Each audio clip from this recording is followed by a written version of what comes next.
Vamos dar continuidade ao nosso curso de mecânica quântica.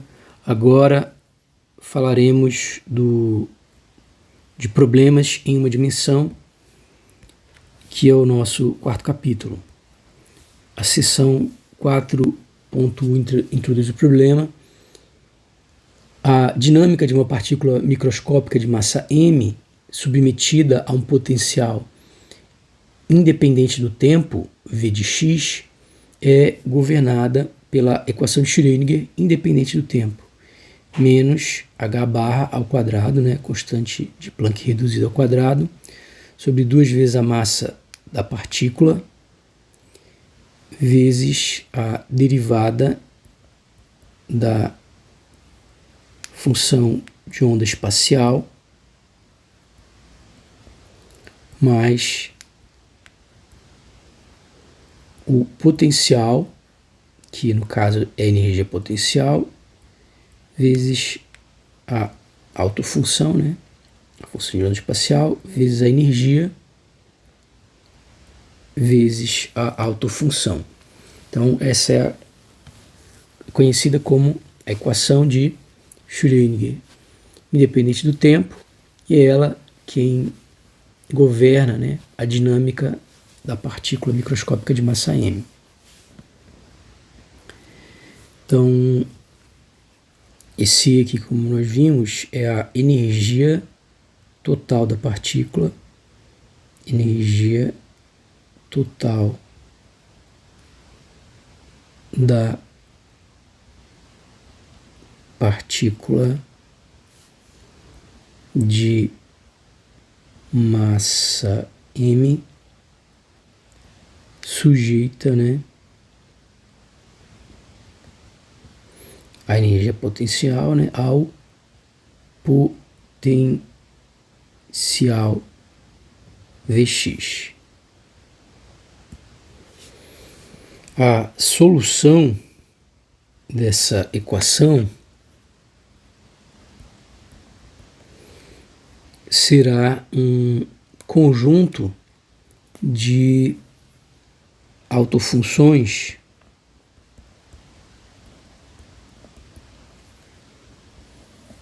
com suas respectivas energias.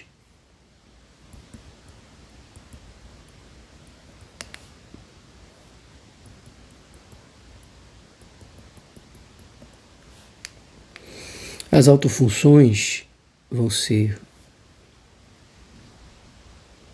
φ1, φ2, assim por diante, φn, e as energias permitidas são En. E1, E2, associado a cada autofunção dessa aqui.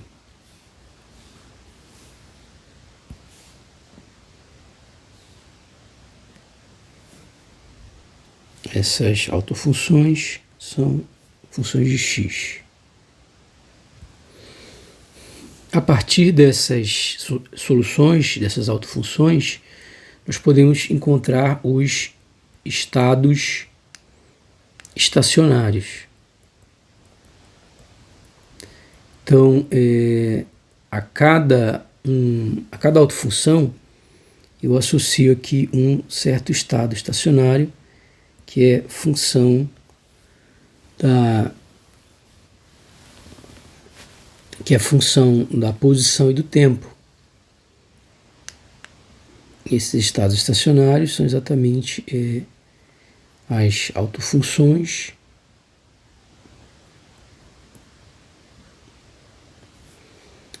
cada uma dessas autofunções vezes o respectivo fator de evolução temporal, que nós já vimos, é menos I, a energia daquele estado, vezes o tempo, sobre H barra. Ok, agora nós falaremos sobre estados livres versus estados ligados. Então, o que a gente tem nesse caso?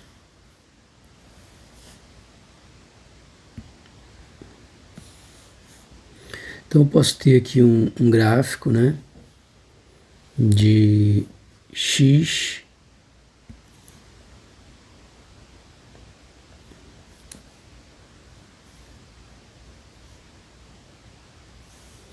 aqui por v de x, e aí a gente tem aqui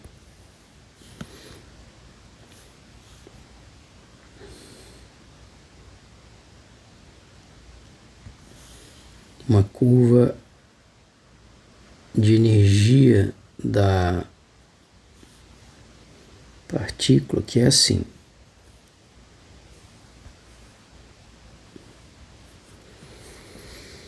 Então o que a gente tem é que, deixa eu voltar como estava aqui, que eu quero tracejar aqui.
Ok. Então a gente tem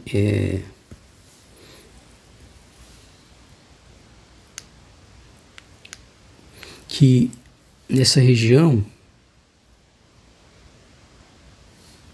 para cima, esses estados aqui são estados contínuos, né? São estados livres. Nesses estados livres, a energia ela é contínua.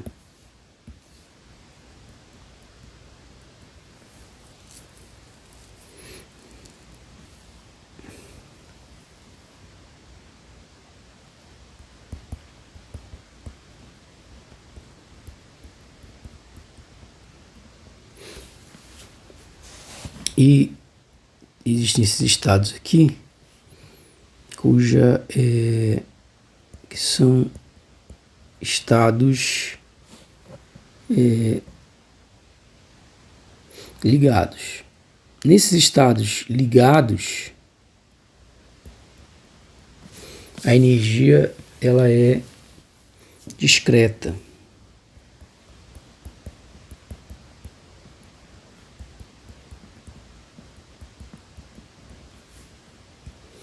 Então aqui, digamos, eu tenho uma energia V1, que eu tenho uma energia V2.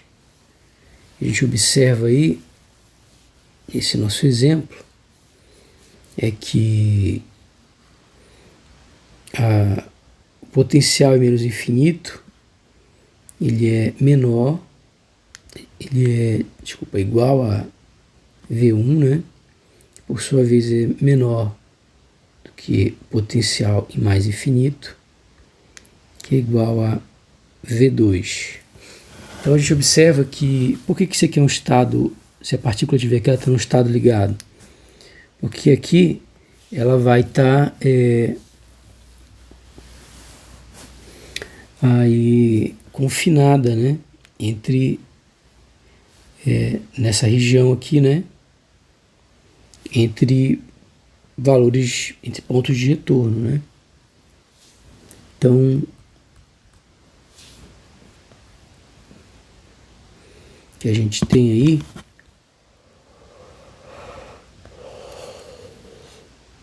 isso aqui seria o 4.2, né? Então a gente tem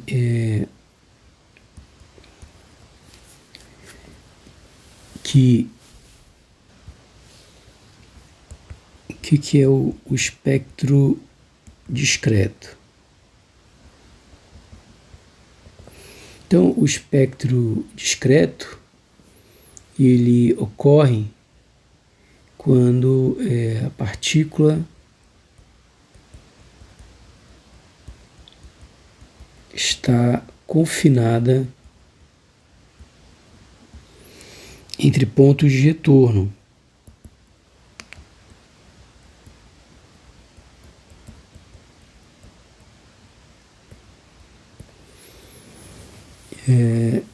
Impedindo, né, que ela escape para o infinito. Impedindo que ela escape para o infinito. No nosso exemplo, eu tenho aqui um certo V mínimo. Então, nesse nosso exemplo, eu teria aqui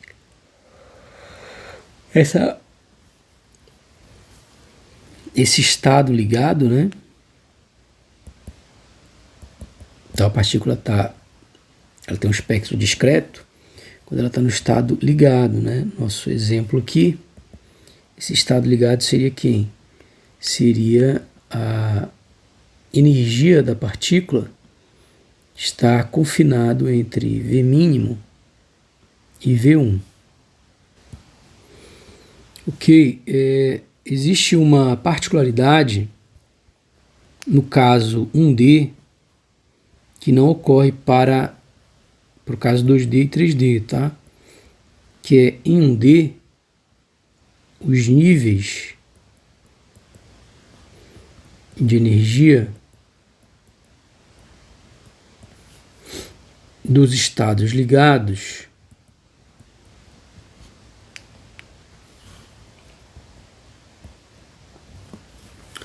eles são obrigatoriamente são discretos e não degenerados.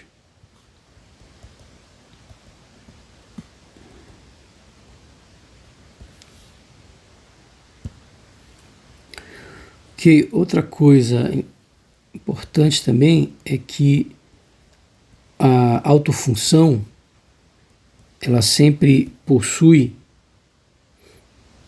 N zeros se N igual a zero é o estado fundamental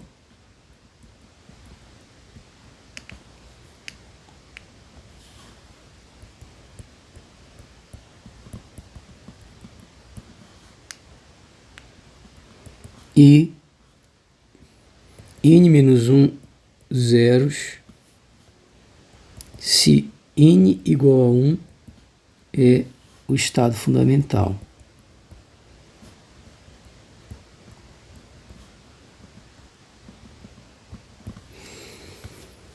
Ok? Então, por exemplo, digamos que a função ela nunca cruza o eixo x, né? Ou seja, não tem nenhum zero. Aí vai depender, como foi falado aqui, né?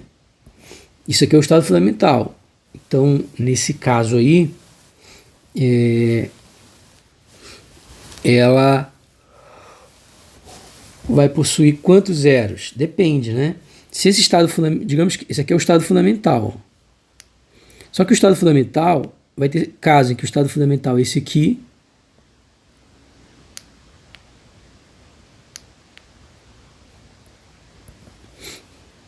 né? Ou o estado fundamental pode ser esse caso aqui.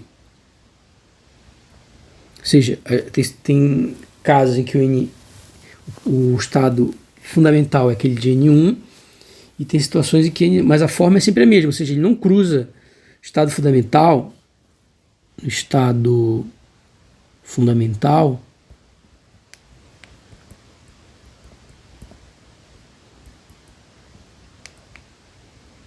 não interessa se ele é o N0 ou N1, depende da situação, ele pode ser N0, tem situações em que ele é N1. Mas o que é importante é que no estado fundamental,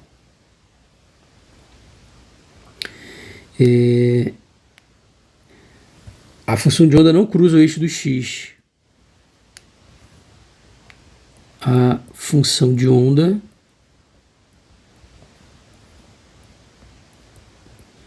não cruza o eixo do x, ou seja, não tem raízes, né? Então, agora, obviamente, como ele falou, se o estado fundamental é o estado n, então o número de raízes é o próprio n. Agora, você percebe que se ele aqui ele é o estado fundamental é u,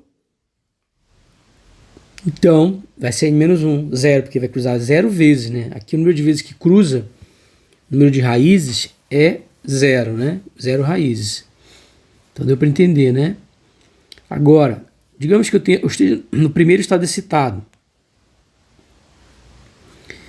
Aí, seguindo essa regrinha, no primeiro estado excitado,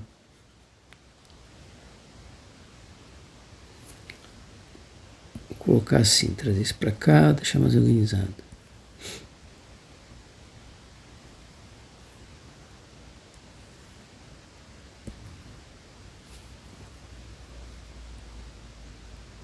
Vou apagar isso aqui.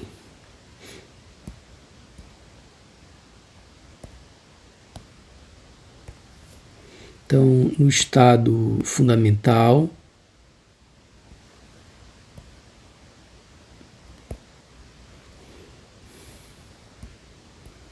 a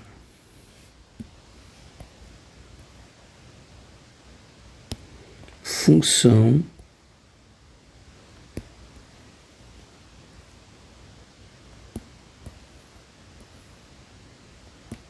não cruza o eixo de x. Que dá exatamente isso daqui, ó.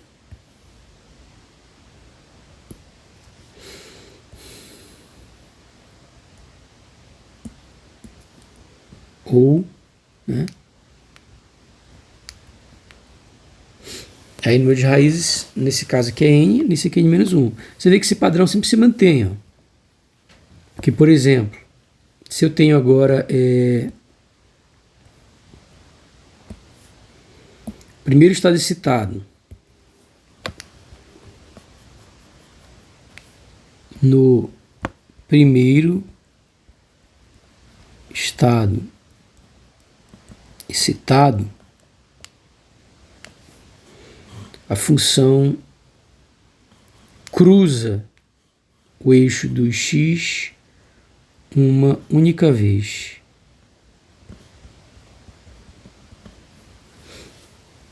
Então ela vem aqui, ó.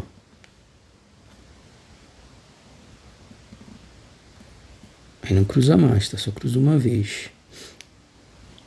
Então ela vem aqui e só cruza uma vez.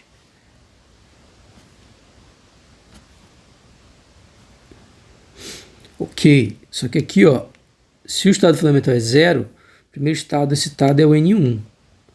Se o estado fundamental aqui é N1, se o primeiro estado fundamental é N1, o primeiro estado excitado é N2.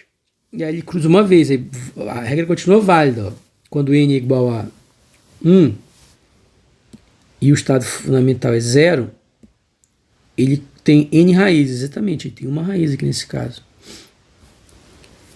Quando o estado fundamental é 1, o número de raízes é n-1. Então, como o estado fundamental aqui é 1 e o n aqui agora é 2, o número de raízes é 2 menos 1, que é 1, uma raiz, certinho. E aí você pode ir repetindo isso, né? Isso sempre vai ser verdade, tá? Mas tudo vai depender de quem é o estado fundamental. né? Mas você vê que não muda nada, na verdade. A figura que eu estou desenhando do lado esquerdo é a mesma figura do lado direito. É só uma questão de quem é o estado fundamental, quem é o estado. Essa expressão aqui não muda. No segundo estado excitado, a função de onda, né, a autofunção, cruza o eixo do x duas vezes.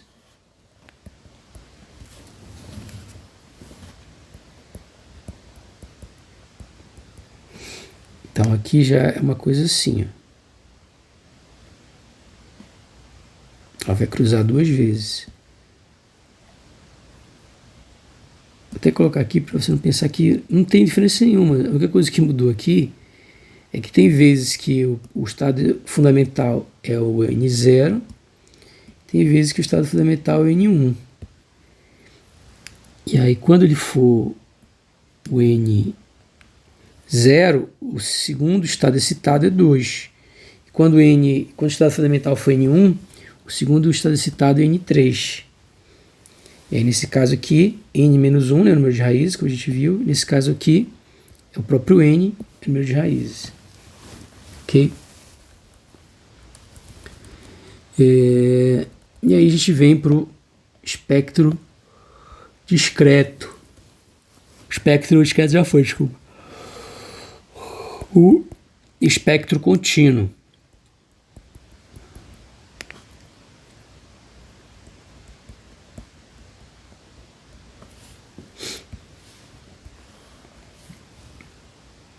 E o que a gente tem no espectro contínuo, né? É o seguinte, então o espectro contínuo corresponde a que ocorre no caso dos estados desacoplados.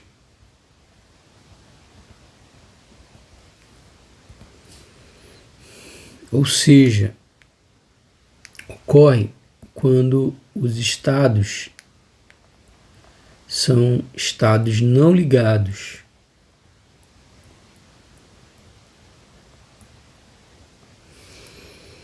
Né? Por exemplo,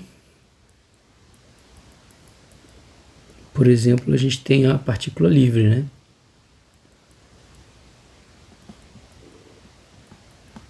Então ela não interage com outros subsistemas, né? Também não interage com o ambiente. E você pode ter aqui dois casos, né? Se a gente volta aqui, ó,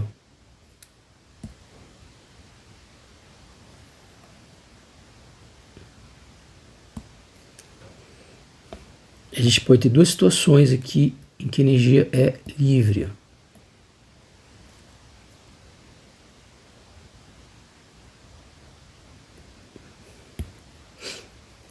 Que vou escrever isso aqui um pouco maior, ó, vou aumentar, para a gente ver essas duas situações, né? Então, um primeiro caso eu posso ter um potencial, né? Eu posso ter uma partícula com energia com potencial entre V1 e V, né? Então, eu tenho aqui a partícula, tem energia nessa faixa aqui, né? Então a energia da partícula pode estar entre V1 e V2, né? Ora, se a partícula tem a energia nessa região, ela pode se mover para menos infinito, né?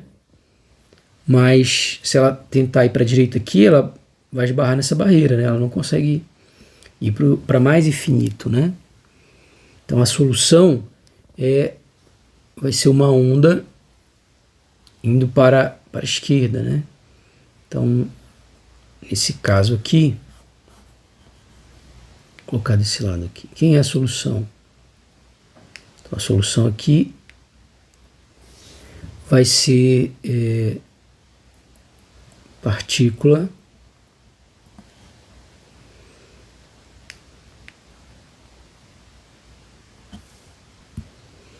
você vai ver como a energia dela está aqui, ó, ela pode vir para cá tranquilamente. Então, partícula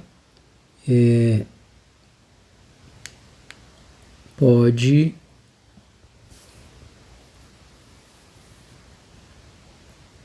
mover-se infinitamente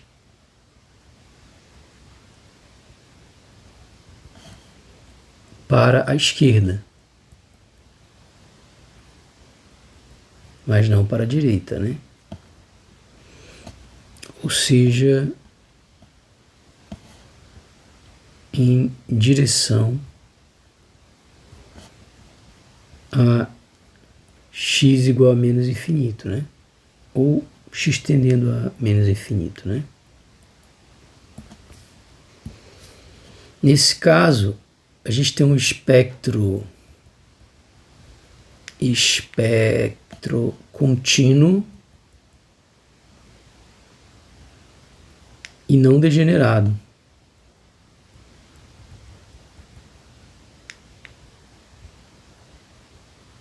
Por que não degenerado? Porque se a partícula ela puder ir para a direita, eu vou ter duas soluções idênticas, né? Duas ondas planas, uma indo para a direita, uma indo para a esquerda, e com a mesma energia. Tem duas soluções idênticas, só que a diferença é que uma vai estar para a direita, outra vai estar para a esquerda. Então isso acontece, por exemplo, se a partícula tiver energia aqui, assim, ó. Então eu posso ter uma solução indo para a direita e uma solução indo para a esquerda exatamente com a mesma energia, né? E aqui nesse caso não, ela só pode ir aqui para a esquerda. Então ela é não degenerada, só tem uma solução aqui onde ela viaja para a esquerda. Então nesse caso aqui,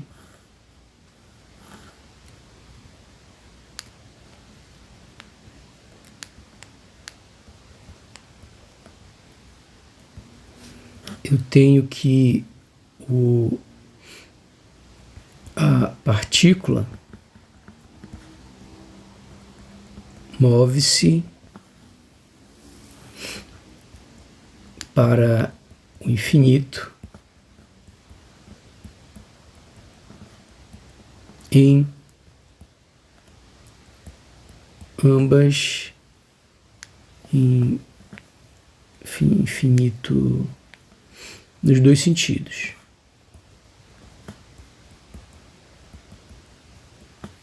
Ou seja, mais ou menos infinito. Também daqui a gente conclui uma coisa, né? Que cada partícula, ela pode ter... Eu tenho duas soluções com a mesma energia.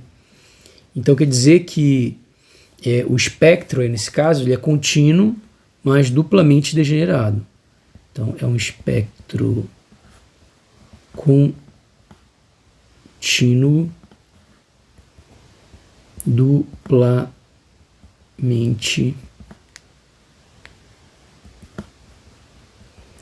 degenerado. Por outro lado, né, se a função... Tem uma situação que a gente ainda não discutiu, que é o seguinte, vou copiar aqui e vou já falar. Tem um caso que a gente não discutiu até agora, que é o seguinte, ó. Qual é o caso que faltou, né? Só falta um caso agora para a gente discutir.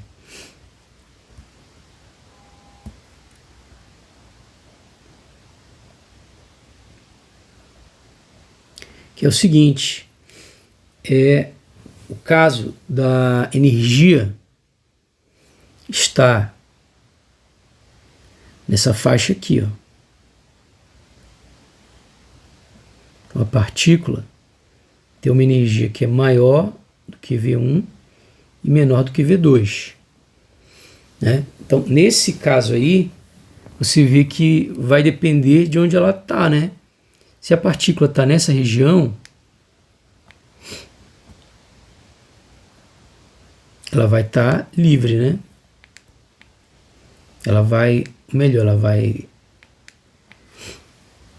se poder se deslocar, mas só para a esquerda, né? Então vai depender da região que ela está. Mas se ela estiver nessa região aqui, ó, aí já não, né? Aí ela está confinada, né?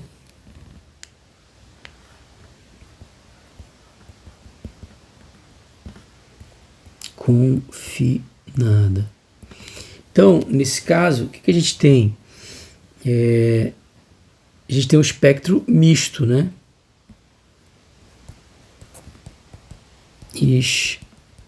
Espectro misto.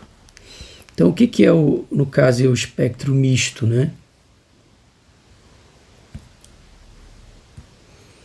É quando a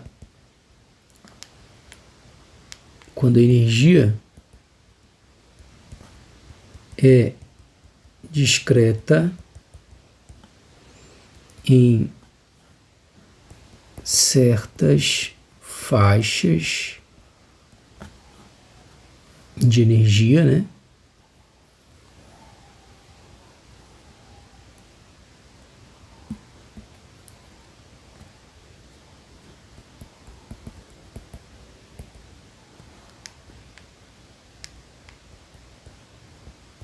E contínua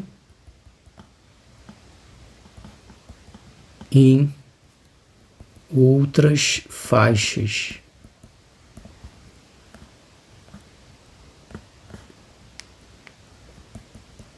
de energia.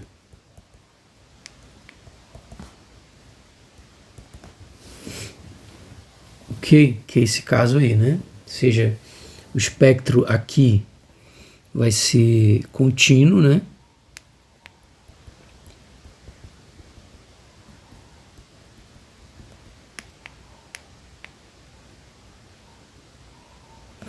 Mas nessa faixa aqui, o espectro é discreto.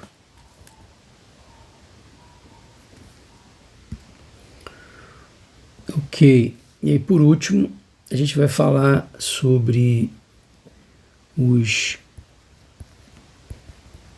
potenciais simétricos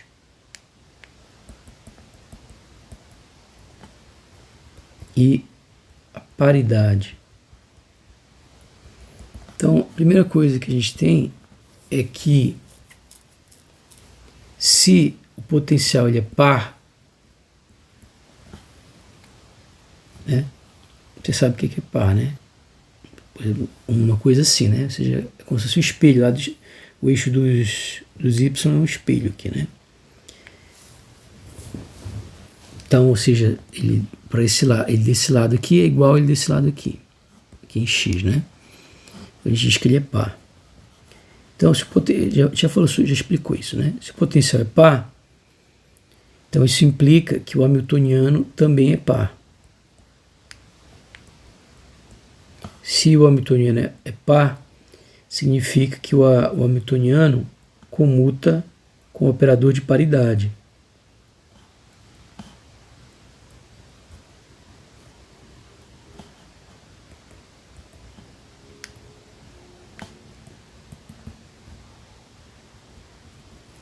E se ele comuta, né, se o hamiltoniano comuta com o operador de paridade, significa que eles têm,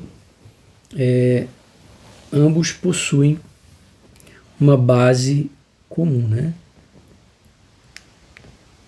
Ambos possuem uma base. Vou trazer isso para aqui para baixo para poder dar espaço. Uma base de alto status comum, como a gente já falou, né, anteriormente. Ok. Outra coisa que a gente precisa falar é que se eu tenho um espectro não degenerado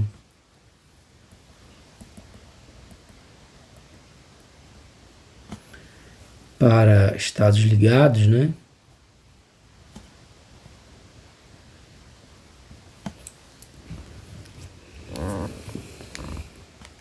Vou colocar assim, né? Para estados ligados.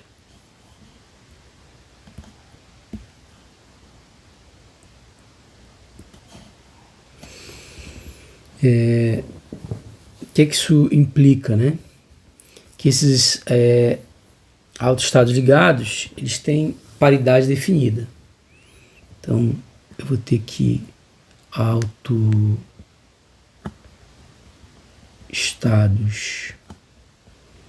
ligados possuem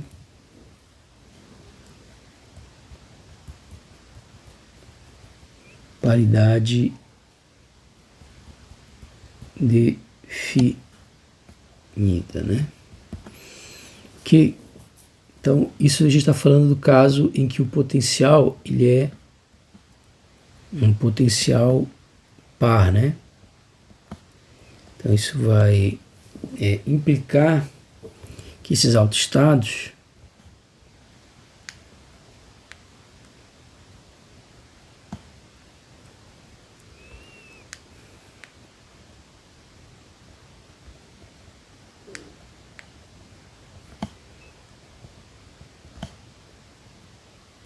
vão ter aí